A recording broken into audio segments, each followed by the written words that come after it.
Hello guys, welcome back. আমি আজকে start করছি আয়নিক ইকুইলিব্রিয়াম লেকচার নাম্বার 10। আর আমরা আজকে পড়বো সল্ট হাইড্রোলিসিস। তাহলে সল্ট কী করে ফর্মেশন হয়? অ্যাসিড আর বেসের রিয়াকশনের ফলে সল্ট আর ওয়াটার ফর্মেশন হয়। তাহলে অ্যাসিড আর বেস রিয়াকশন করে সল্ট ফর্মেশন করে, ঠিক আছে। এবার এই অ্যাসিড স্ট্রং হতে পারে, আবার এই অ্যাসিড উইকও হতে পারে, তেমনি এই বেস স্ট্রংও হতে পারে, আবার এই বেস উইকও হতে পারে, ঠিক আছে। তাহলে আমাদের কাছে চারটে চয়েস আছে অ্যাসিড আর বেস থেকে সল্ট ফর্মেশন করার। So salt can be prepared by reaction between strong acid and strong base, reaction between strong acid and weak base, reaction between weak acid and strong base, and reaction between weak acid plus weak base। তাহলে আমরা এই চারটে ওয়েতে salt formation করতে পারি, ঠিক আছে। এবার আমরা স্ট্রং অ্যাসিড নিলাম হাইড্রোক্লোরিক অ্যাসিড, স্ট্রং বেস নিলাম সোডিয়াম হাইড্রোক্সাইড, আমরা এখানে উইক অ্যাসিড নিলাম অ্যাসিডিক অ্যাসিড, আর আমরা এখানে উইক বেস নিলাম অ্যামোনিয়াম হাইড্রোক্সাইড, ঠিক আছে। তাহলে দেখো, তাহলে স্ট্রং অ্যাসিড আর স্ট্রং বেস রিয়াকশন করে কি সল্ট ফর্মেশন করবে? So hydrochloric acid plus sodium hydroxide reaction করে ফর্মেশন করবে সোডিয়াম ক্লোরাইড আর ওয়াটার। তাহলে এখানে সোডিয়াম ক্লোরাইড কি? Is a salt of strong acid and strong base. Second দেখো, তাহলে স্ট্রং অ্যাসিড আর উইক বেসি রিয়াকশনের ফলে কি হবে? So hydrochloric acid plus ammonium hydroxide formation হবে অ্যামোনিয়াম ক্লোরাইড আর ওয়াটার। তার মানে এখানে অ্যামোনিয়াম ক্লোরাইড কি? Is a salt of strong acid and weak base. এবারে আমরা করব reaction between weak acid and strong base. তাহলে এখানে উইক অ্যাসিড কোনটা? Acetic acid. আর এখানে স্ট্রং বেস কোনটা? Sodium hydroxide. তাহলে এখান থেকে ফর্মেশন হবে সোডিয়াম অ্যাসিটেট আর ওয়াটার। তাহলে এখানে সোডিয়াম অ্যাসিটেট কি? Is a salt of weak acid and strong base. Last one দেখো, reaction between weak acid and weak base. তাহলে এখানে উইক অ্যাসিড কোনটা? Acetic acid. আর এখানে উইক বেস কোনটা? Ammonium hydroxide. সো রিয়াকশনের ফলে তৈরি হবে অ্যামোনিয়াম অ্যাসিটেট আর ওয়াটার। তাহলে এখানে অ্যামোনিয়াম অ্যাসিটেট কি? Is a salt of weak acid and weak base.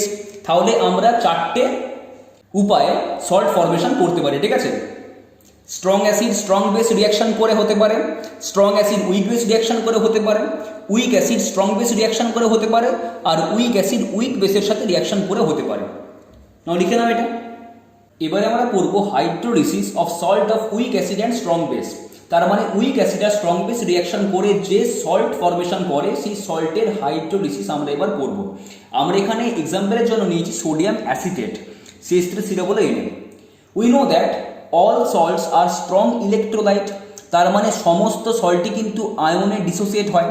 তার মানে এই CH3COONA ডিসোসিয়েট হয়ে গিয়ে ফর্মেশন করবে CH3COO- আর Na+ আয়ন।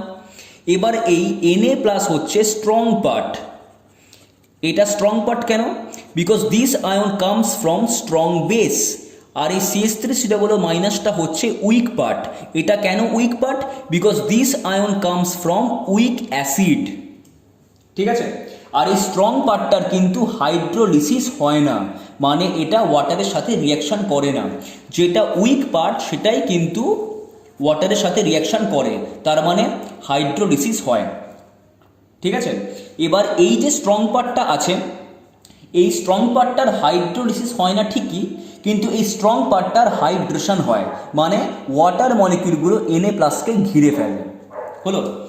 তাহলে CH3COO- আয়ন ওয়াটারের সাথে রিয়াকশন করে ফর্মেশন করে CH3COOH আর OH- আয়ন।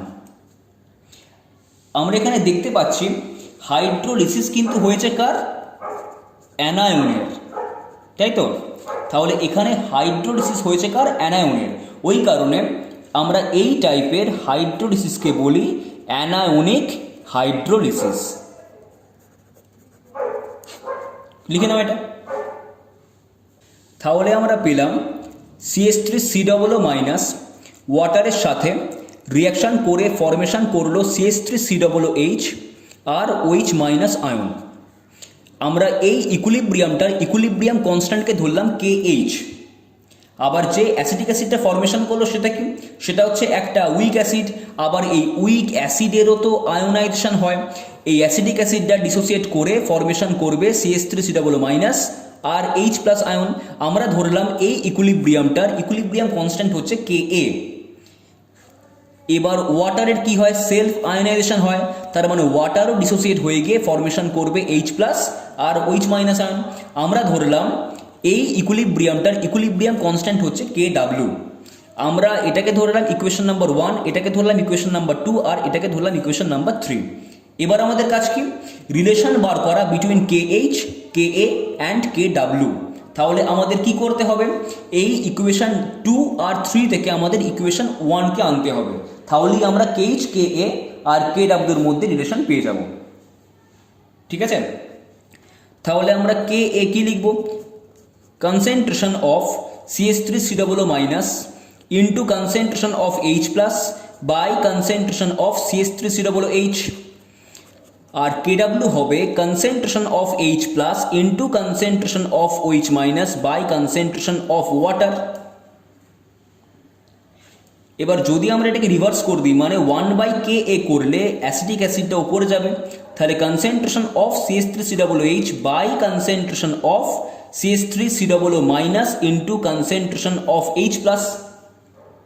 এবার আমরা দুটোকে করে দিই মাল্টিপ্লিকেশন, 1/Ka ইন্টু Kw। তাহলে এটা করলে আমরা পাবো concentration of CH3COOH by concentration of CH3COO- into concentration of H plus into concentration of H plus into concentration of OH minus by concentration of water. তাহলে এখানে H প্লাস কাটলো, তাহলে আমরা পেলাম concentration of CH3COOH into concentration of OH by concentration of CH3COO- into concentration of water. আর এটা মানেই তো KH। তাহলে আমরা রিলেশনটা পেলাম KH equal to KW by Ka।